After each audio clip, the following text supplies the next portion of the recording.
In the year 32, Jedi Qui-Gon Jinn, in his pad, join Obi-Wan Kenobi on board the Exchange Organization lead and anticipate a gathering with emissary new firearm Rey. Unbeknownst to the Jedi, the underhanded Sith ruler Darth Sidious orders the Exchange Organization to kill them and start an intrusion of Naboo, Qui-Gon, and Obi-Wan. Notice a wheeze occupying the room they had been brought to and set themselves up to battle their direction to the boat's order deck. The pair are fruitless in arriving at the emissary and go to their boat, just to find the Exchange Alliance had annihilated it. Thinking quick, the Jedi put away themselves onto Exchange Alliance landing makes went to the outer layer of Naboo.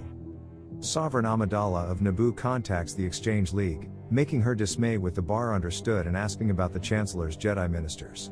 The emissary guarantees her this activity had been Senate endorsed and that no such Jedi had shown up. Soon after, Sovereign Amidala and the other Naboo authorities talk with the Cosmic Republic representative from Naboo, She Palpatine, through a 3D image. The senator informs the officials that the Chancellor had confirmation his Jedi ambassadors had arrived. Suddenly, the holo communications cut out. Naboo Governor Seo Babel theorizes that this is the work of the Trade Federation and that an attack was imminent. Meanwhile, the Jedi make their way to the Naboo surface while attempting to avoid the Trade Federation droid army's attention. Gunn saves a strange creature from being crushed by a transport ship. This creature introduces himself to the Jedi as Youngan Jar Jar Binks. Although cast out by his people, Jar Jar agrees to take the Jedi to a secret underwater city to ask the gunmen for their assistance in the current conflict.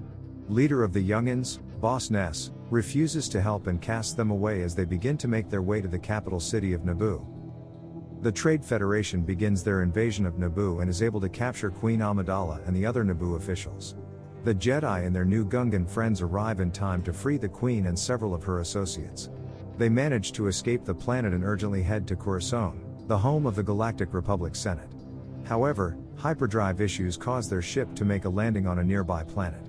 To win in hopes of acquiring parts to make these much-needed repairs on Tato, Qui-Gon, Jar Jar, and astromech droid R2-D2 set out to the nearest town. Captain Pinaka, Queen Amidala's royal security advisor, informs Qui-Gon that the Queen had requested one of her handmaidens, Padme, to go with them.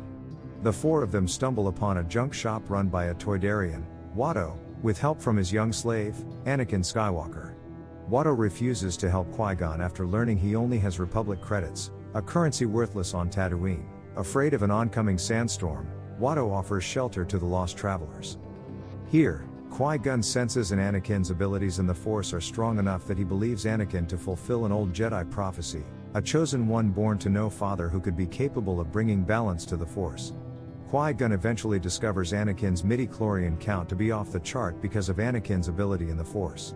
He is the only human who's able to compete in pod racing events. The group crafts a plan to enter Anakin into an upcoming pod race, wagering a bet with Watto. If we win, you keep all the winnings minus the cost of the part. If we lose, you keep my ship. Either way, you win.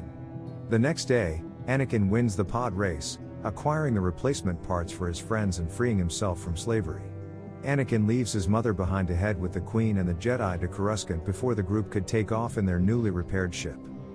Darth Sidious sends his Sith apprentice, Darth Maul, to kill the Jedi and capture the Queen. Qui-Gon duels with Maul and narrowly escapes on Coruscant. Qui-Gon speaks with the Jedi Council, informing them of his recent encounter with a dark side user. The Jedi become worried that they may be dealing with a re-emergence of the Sith, a group of dark side Force users thought to be extinct. He also informs the Council of Anakin Skywalker and his belief that this child is the chosen one. The Council tests Anakin but ultimately deems him too old and harboring too much fear and uncertainty to be properly trained as a Jedi. At the same time, Queen Amidala addresses the Galactic Senate about the situation on Naboo. The discussion seems to be going nowhere. Senator Palpatine urges the Queen to call for a vote of no confidence in the current Supreme Chancellor. Palpatine, however, would be running for that newly vacated position and promised the Queen assistance, fearing for her planet. The Queen decided to return to Naboo. The Jedi Council would send both Qui and Obi-Wan to accompany her in case of any further Sith involvement. Unwanted at the Jedi Temple and with nowhere else to go, little Skywalker would accompany them as well. Back on Naboo, Queen Amidala attempts to locate the Gungans, having left their underwater city. Jar Jar leads them to the sunken secret place, and Amidala pleads with Boss Nass to unite against the Trade Federation. In the middle of the Queen's speech, handmaiden Padme steps forth to reveal that she was the true Queen Amidala, and that the individual they thought to be the Queen was her decoy, a handmaiden named Sabi. The Gungans, impressed by her honesty and humility, agree to use their military forces to engage the Trade Federation in battle. The gangs would lead a charge against the Trade Federation's droid army. While Padme, Qui-Gon, Obi-Wan, and other Naboo security would rush the Naboo palace, trying to take back the throne room, the Battle of Naboo is soon underway. The gangs press on with their attack as several Naboo starships took off for an aerial attack on the Trade Federation command ship. Padme, the Jedi, and the other security officers begin their infiltration of the Naboo palace. However, while making their way into a hangar bay, the Jedi are interrupted by Darth Maul, who hides in a starship waiting out the battle. As Padme and her security forces run off to continue their pursuit of the throne room, they are soon captured by droids and brought to the head of the Trade Federation, Nu Gun. Thankfully, due to the confusion caused by the Queen's double, Sabe appeared and was able to divert his attention, allowing Padme and Pinaka to use weapons hidden in the Queen's throne to overpower the Trade Federation officials. Accompanied by R2-D2, Sabe accidentally starts up the starship he had been hiding in, working on automatic pilot. The ship speeds off towards the Trade Federation command ship, trying to take control of the ship and winds up inside the command ship itself. He deploys weapons and destroys the ship from the inside. As soon as this happens, the droid army fighting the Gungans begins to malfunction and power off, having received their commands solely from the now destroyed ship back in the hangar bay. Darth Maul uses his double-sided lightsaber to battle Jedi Obi-Wan and Qui-Gon. The Sith Lord backs across catwalks to a generator complex. Maul kicks Obi-Wan off of one of the catwalks, and as he lands on one below, it separates the two Jedi. By the time Obi-Wan could return to his master's aid, all three Force users were separated by a force field created by the generators. Maul furiously stalks, waiting for the force fields to open again while Qui-Gon kneels, meditating. The force fields reopen, and Qui-Gon and Maul continue to battle.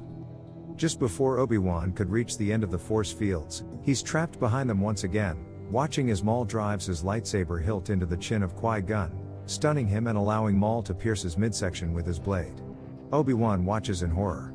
The force field retracts, and Obi-Wan bursts towards Maul, eventually slicing Maul's double-sided lightsaber in half. Maul, however, is able to force push Obi-Wan over the edge of a reactor shaft. Obi-Wan grabs onto a pipe jutting out of the shaft, hanging there while Maul taunts his prey. Catching Maul off guard, Obi-Wan leaps out of the reactor shaft, using the Force to draw Qui-Gon's lightsaber toward him, and cuts Maul cleanly in half. Maul falls into the endless reactor shaft, defeated. Obi-Wan rushes to Qui-Gon's body, cradling him. Qui-Gon speaks his final words to Obi-Wan: "Promise me you will train the boy. He is the chosen one. He will bring balance. Train him." Obi-Wan agrees. Soon after the battle's end, the newly appointed Chancellor Palpatine arrives to congratulate Naboo on their victory, taking particular interest in the young boy who destroyed the command ship, effectively ending the conflict. Later, Jedi Master Yoda speaks with Obi-Wan, granting him the rank of a full Jedi Knight. Obi-Wan reveals the promise he had made to Qui-Gon before his death.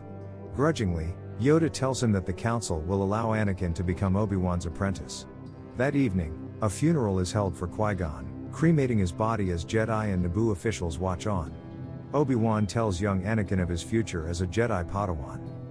2 days after the end of the Battle of Naboo, the Naboo people, the Gungans, as well as their Republic guests, rejoice in the streets of Naboo, its capital, putting an end to the heated battle with the Trade Federation and making amends between their two civilizations.